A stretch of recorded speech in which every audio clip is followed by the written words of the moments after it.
How's it going, Chosen? Hope all is well.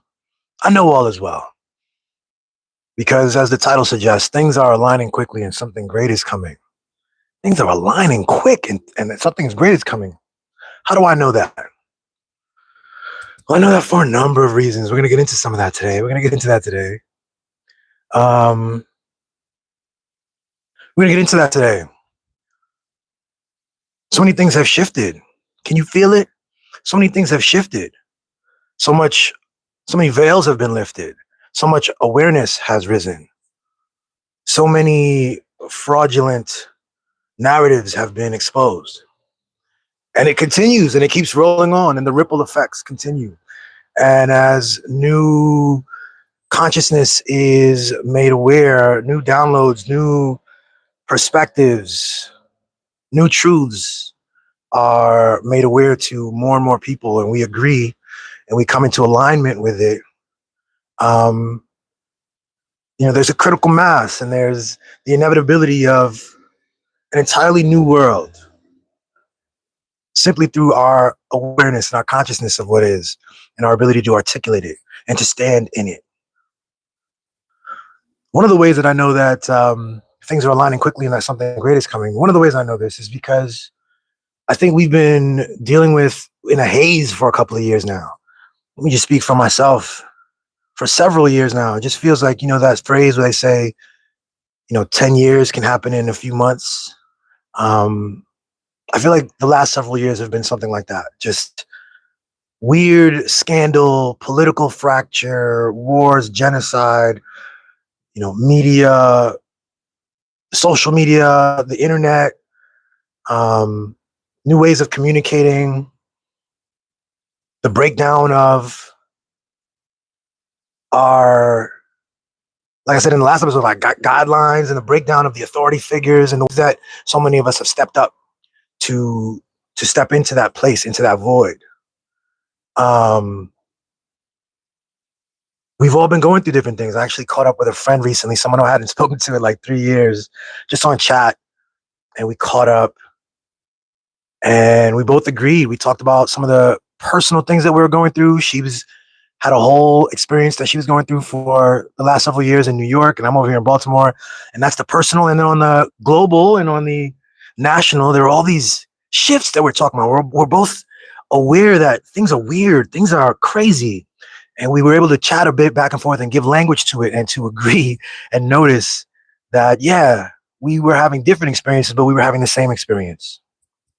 So one of the things that I noticed in this last period, which is shifting, is that there's a vague unease. There's a vague unease that happens.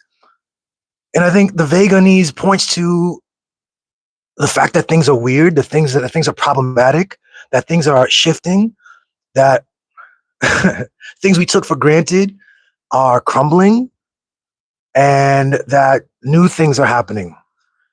And I just want to lean into this theme that we've talked about several times on this channel and on this show, that language creates our ability to articulate and explain and understand what's happening. That the language is this, like, it's a point of power, and something is happening in the world. There are phenomena occurring, and it is the language that we have, the ability to articulate this thing, locks it in for us.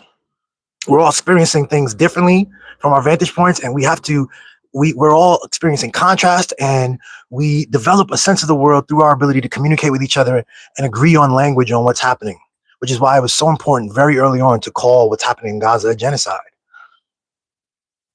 to make it impossible for the perpetrators of the genocide, for Netanyahu to position himself as a victim, which he has, as the war continues. And as the genocide continues in Gaza, and as the wars continue in Iran and in Lebanon and all this aggressive stuff, but each time positioned as a victim over and over, right? Because the words are important. The way we talk about ourselves is important. And if we said in another episode, that's the thing that the news media does. That's why it's so important that the news media actually takes seriously their role as truth tellers, because they have the ability to help us translate what is a vague unease that we're all experiencing, And what they do is they crystallize it into a very specific message about what's going on, about where our attention should go, about where the threats are, about what is in our best interests. So this veganese is very interesting, and I think it can't last. It's not sustainable. People need and require reliable language to describe their condition, and that requirement of language will produce language, and it will, particularly as we are healed and we are healing and we are connected and we are paying attention to ourselves and we are paying attention to the world and we are loving, we are accepting what we see, and we are giving accurate language to each other. um, that veganese will give way to language, to an accurate story, and it will give way to us creating the world that we want and know. So it's so weird, I remember a couple of years ago, some of my coaches, I played football in high school and college. My high school coaches, I remember them on Facebook. There were two of them talking about how everything was getting weird. It was a post that said, everything's weird, And then the other coach replied, one of them is an Italian guy, the other guy is an American Jewish guy. And they were just agreeing that the world is weird. And then underneath, these are very highly respected people, good guys that I've known from my childhood. Underneath all this, there's like all this activity of everyone agreeing that it was weird, but no one was saying what was. No one was articulating what was. It was just like, yeah, it's weird. So much crazy stuff, And I'm like, are we talking about Trump? Are we talking about Netanyahu? Are we talking about MAGA? Are we talking about ICE shooting people? Are we talking about, what are we talking about?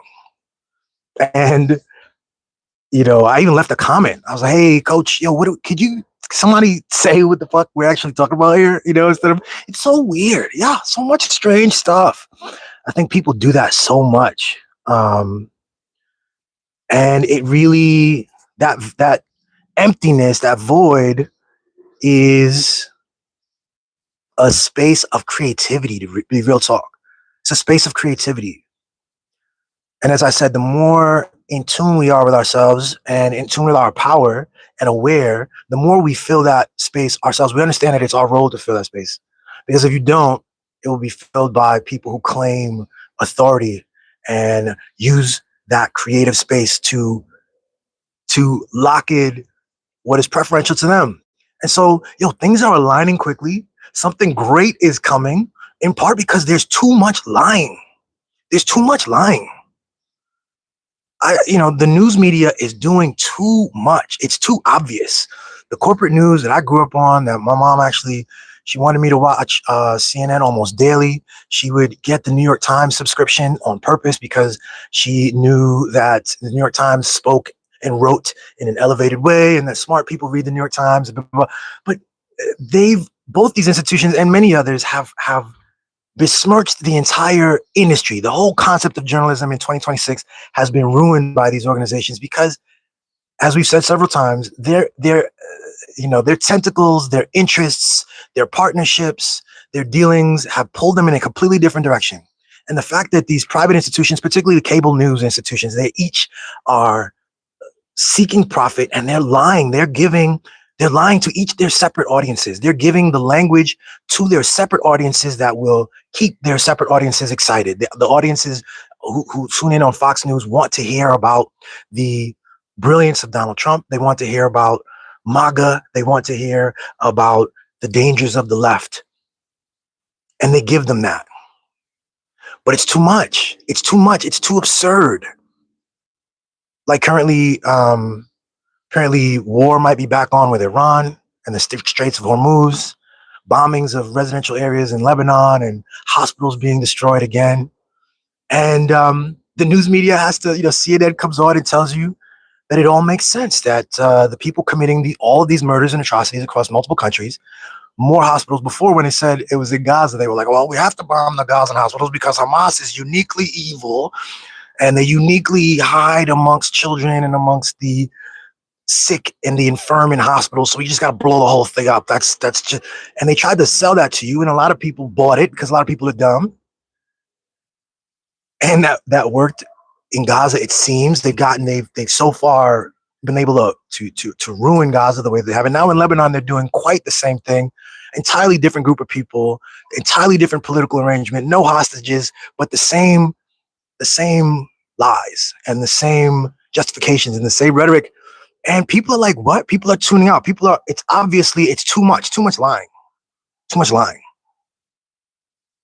And so that lying and that difference between reality and our awareness and and lying given to us by these authority figures, is it's too much. It's too much of a rift. It's too obvious. And we've talked on this show about words, yo. Words are spells, B. Words are spells. I come to you as someone who used to really rely on, like, I like to be a logical person. My, young adulthood was rested on being logical. I rejected spirituality for a long time. I rejected religion for a long time.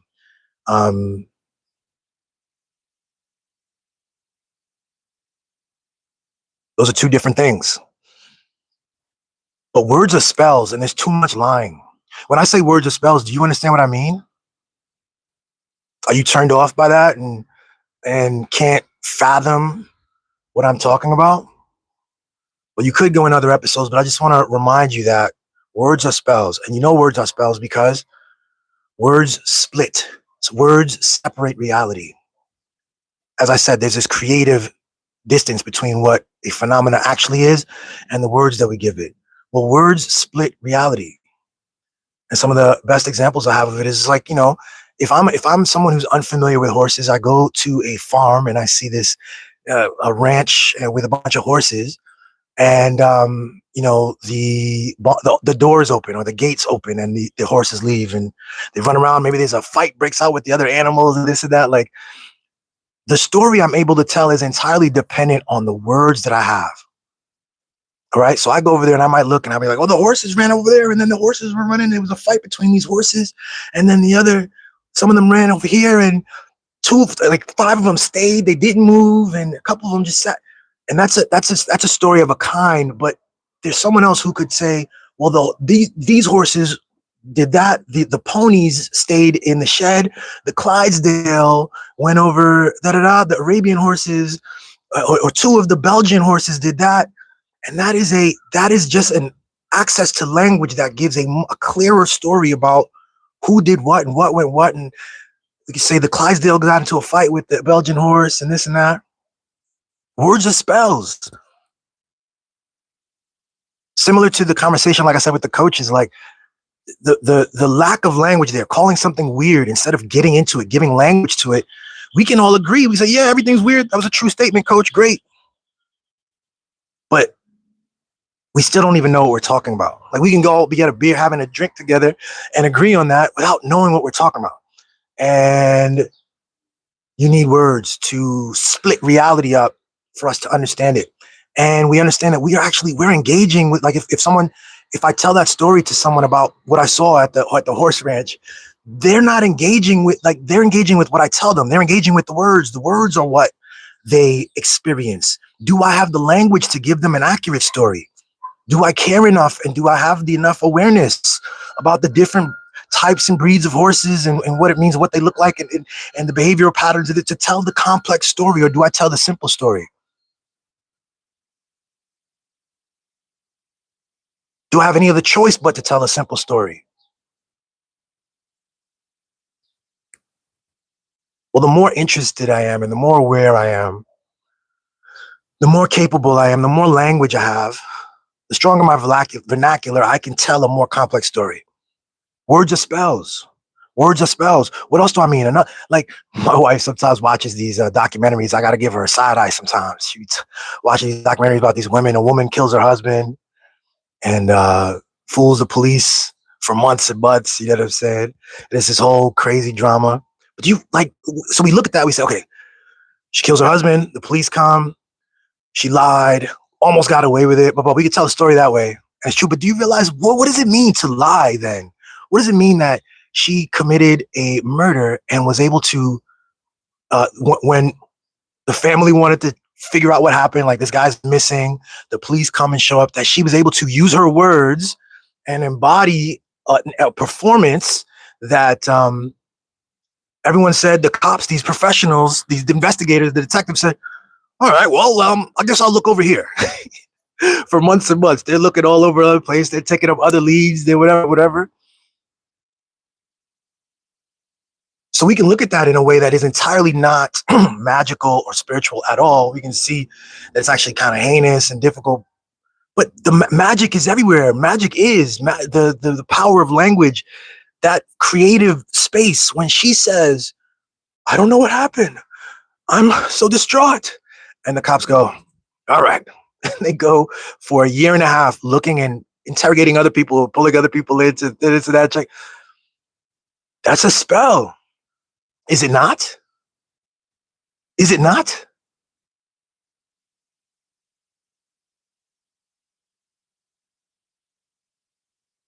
So this ability to split and to tell a story and to create reality through the words we choose to use and the intentions that we have. You know, I'm from New York originally, and Mayor Mamdani's doing a great job over there, as far as I can tell. For the people I've asked, I saw on Twitter Michael Rappaport, that actor who I became familiar with through like the movies. He was in a lot of black films. He's a Jewish white man from New York, big fan of New York, big New York guy, and but he hates Mamdani, and he's a Zionist, and he was screaming about Mamdani and how Mamdani hates Jews and how evil Mamdani is. And it was just like, what? And then he ended it in a video. He ended it with, we are the chosen people. Just remember that we're the chosen people. And I couldn't help but think, what is he trying to do there? What is he trying to do there with that labeling and that separation? You know, I found it really sinister. As we know, Mamdani doesn't like, he's pretty straightforward. You don't even have to like the man's politics, let's say, but he's pretty straightforward. A lot of his detractors want to, you know, call him anti-Semitic and all of this stuff. But what does it mean? Why would Rappaport keep reminding his audience that he's one of the chosen people and we're not? What does that mean? What is he doing? Like that has to be reconciled. It's too absurd. Rappaport, the weirdo, the weird looking like guy, the goofball who got off because he talks sort of black. People kind of thought he talked black, and he got a lot of points for that.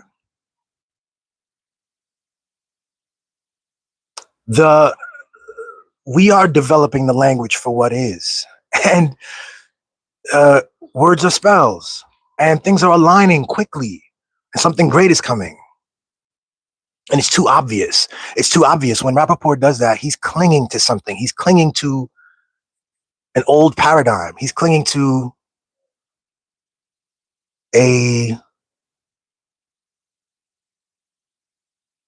something that no longer exists.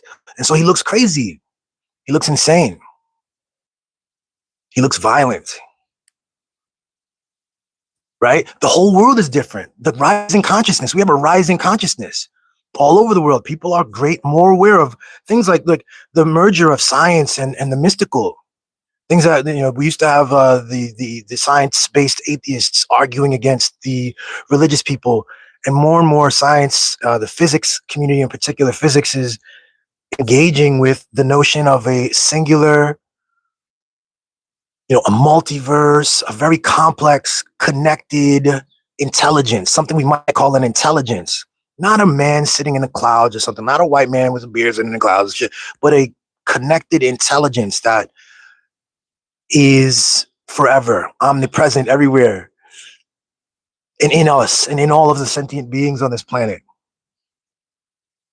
Rising consciousness doesn't allow for silly, incomplete, incoherent stories. It doesn't allow. Rising consciousness challenges the human constructs and the human separations, the words and labels that were created, particularly the ones that were created maliciously, ones that were created for separations, ones that seek to tell a story of hierarchy and separation, because that's not what reality is. Reality is one thing. Reality is actually something much more cohesive and beautiful and creative than these stories. So the glaring contradictions can't hold. Um, I always tell people, do not watch CNN. Just today, I saw an Erin Burnett video on CNN um, saying that Iran, according to Israel, Iran is plotting to assassinate Trump. According to Israel, they say that straight away. According to Israel, Iran is planning another assassination on Trump, and we're gonna protect ourselves, and we gotta go back to war. And everyone knows. I looked at the comments. Everyone was just laughing. Everyone's like, "Come on, man! Like, come on!" And I'm looking at Erin, and I'm watching her blink through this, like as she reads her teleprompter. And we know that scene. We understand not just the expansive, like Israeli propaganda machine. We understand the incentives of CNN. We understand the mergers and acquisitions that recently occurred. We understand Barry Weiss. We understand interests and language. And so these things don't hold. They can't hold. They can't hold. And much of my last several episodes on authenticity is an effort for us to understand what that other component, because it's not just observing and giving language to the external world, is something about us. We have to observe and give language to ourselves. We have to acknowledge ourselves in order to be able to tell a truthful, accurate, complex story. You have to, if you care about the horses and you want to tell a truthful, accurate, complex story, you'll have to read up and develop language on the different kinds of horses. And if you want to tell a truthful, accurate, complex story, you'll have to read up and tell a accurate story, not just about the world, but about yourself. And it is done. The toothpaste is out. We are learning about ourselves, and we are engaging with ourselves and the powers that we have, and the conditions of separation and the stories simply can't hold. And when they don't hold, the only thing that's left is alignment. And it's happening quickly. And something great is coming. And that's the message. Thank you, chosen ones. Thanks for watching this. If this resonated, check out the rest of the YouTube channel. Check out some of my other videos. And I see the God in you. And I'll see you tomorrow.